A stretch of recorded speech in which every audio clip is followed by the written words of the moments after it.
Բարև ձեզ, շատ ուժեղ տեսարան,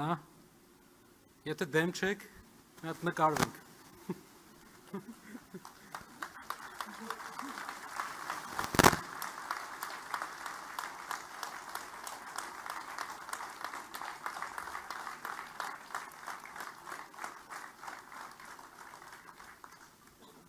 Շնորհակալ եմ։ 21-րդ դար մենք ուզում եմ մի հատ վարժություն իրար հետ անենք։ Ուզում եմ սկսենք իրար հետ այսօր այս վարժությամբ երազենք 10 վայրկյան ուղղակի։ Պատկերացնենք, աչքերը մեր փակենք ու պատկերացնենք մի Հայաստան,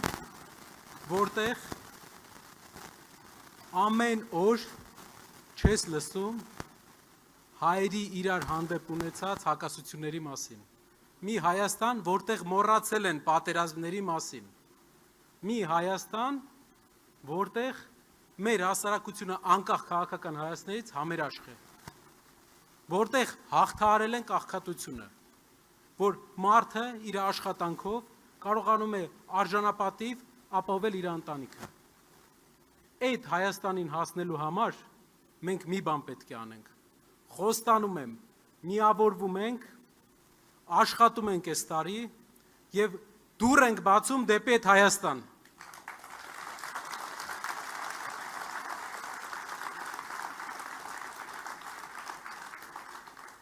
6 ամիս առաջ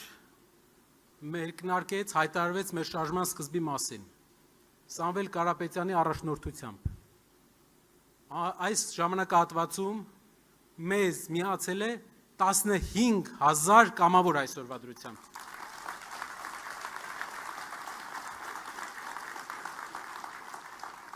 Ես կարող եմ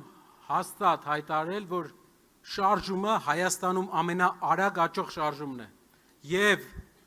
մենք կարող ենք վստահ լինել, որ այս տեմպով մենք մեր հասարակությունում կշրջենք հասարակության մեջ պարտությունների անիվը։ Ներողություն եմ ուզում խնդրել կամավորներին, այն միացած կամավորներին, ում հետ դեռ կապ չեն կարողացել հաստատել, որովհետև շատ են դիմողները, հարյուրավոր մարդիկ ամեն օր դիմում են, անպայման կապ կհաստատվի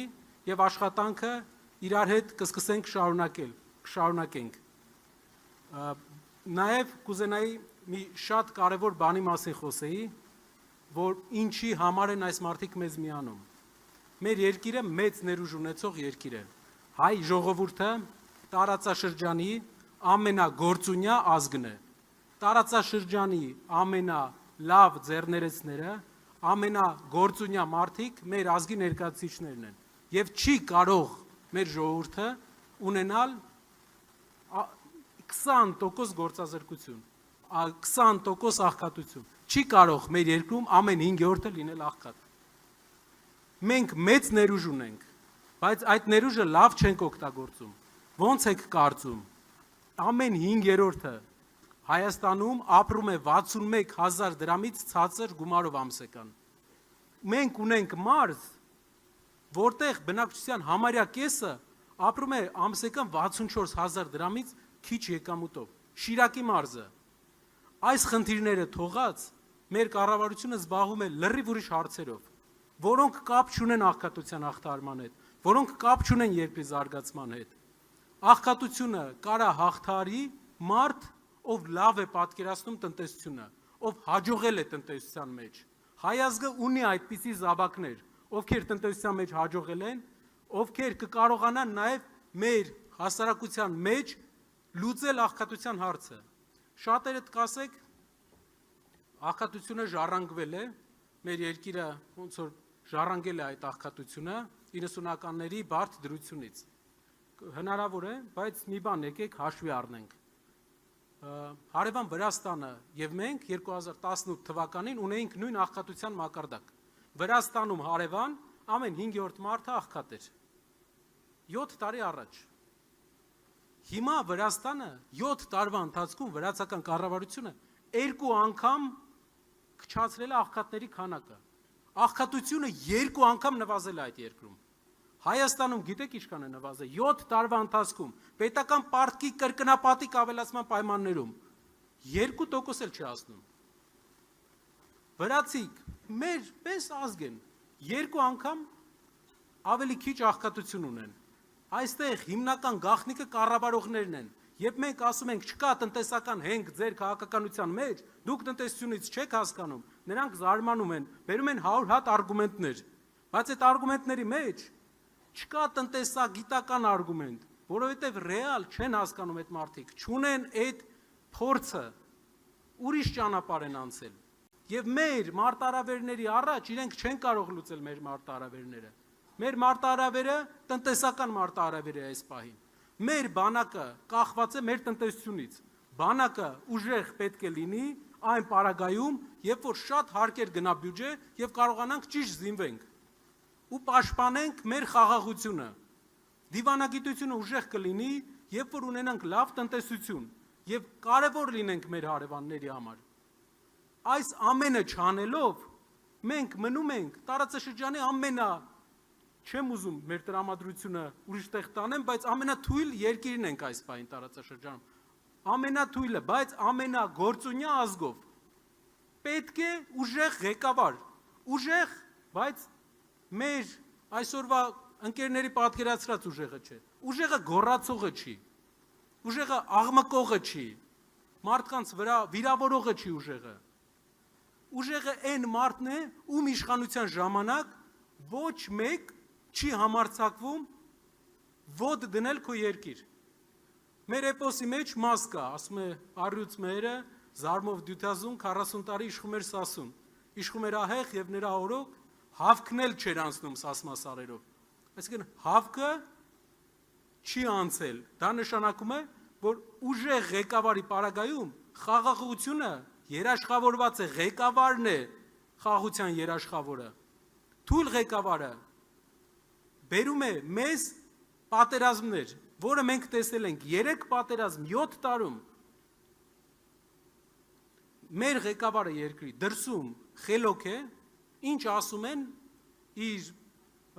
հիմնական կրեդոն, ասեք անենքն է դրսից։ Ով դրսից ինչ ասում է, ասեք անենք, անում է գալիս։ Ու մի քիչ պարզեցնում եմ, բայց մեծ առումով դա է։ Իսկ ներսում ուժեղ ձևացնում է, թե ուժեղ է եւ բանտարկում է իր ընդդիմախոսներին։ Իսկական ղեկավարը դա նա է, ով դրսում ուժեղ է, դրսում քեզ պաշտպանում է, ինչ ասում են, հակառակն է ասում եւ բերում է դրան, որ համաձայնվեն իրար հետ առանց կոնֆլիկտի։ Իսկ ներսում մեծահոգի է իր ընդդիմության հետ։ Այդպիսի ղեկավար է մեզ պետք, որ ներսում լինի քահանա, դրսում գիտեք ինչ։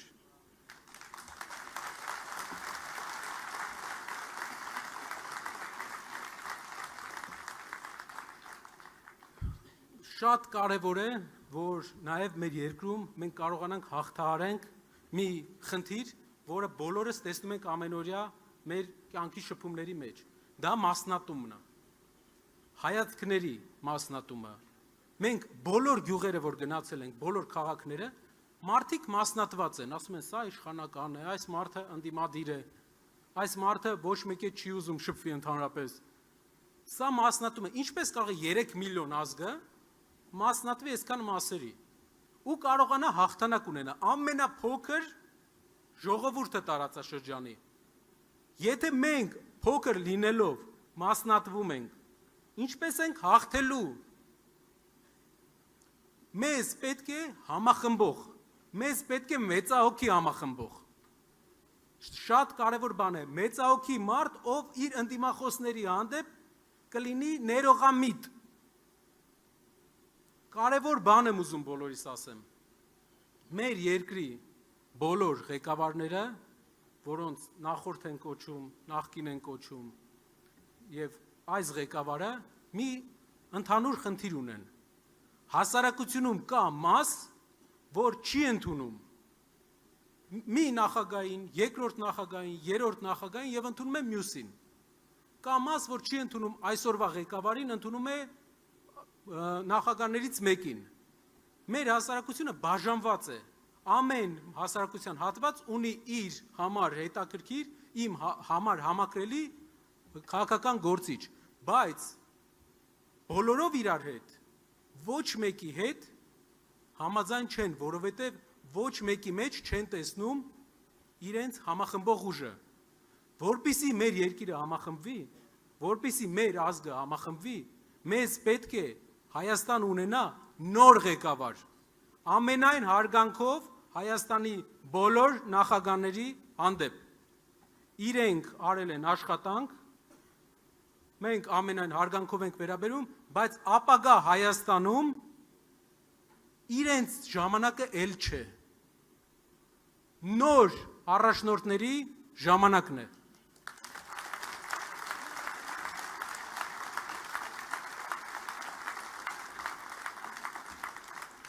Գիտեմ, շատերին դուր կգա, շատերին դուր չի գա,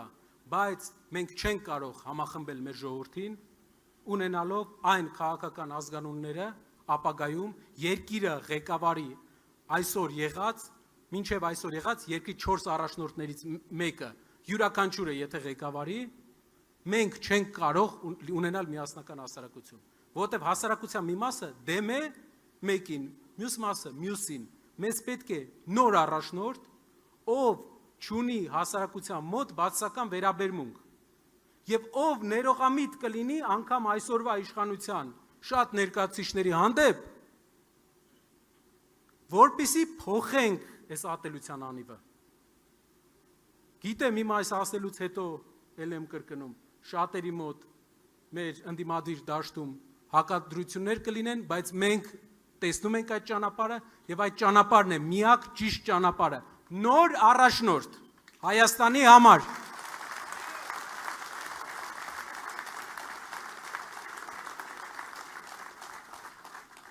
Շնորհակալ եմ շատ։ Իմ խոսքի սկզբում ես ասում էի, որ եկեք փակենք մեր աչքերը եւ երազենք։ Հիմա ուզում եմ խնդրենք, որ բաց պահենք մեր աչքերը, աշխատենք գյուղերում, քաղաքներում, պատմենք մարդկանց իրականությունը, միավորենք մարդկանց, այս տարի պետք է աշխատենք մենք, որպեսզի հասնենք այն նպատակին, որի մասին խոսացել ենք, որը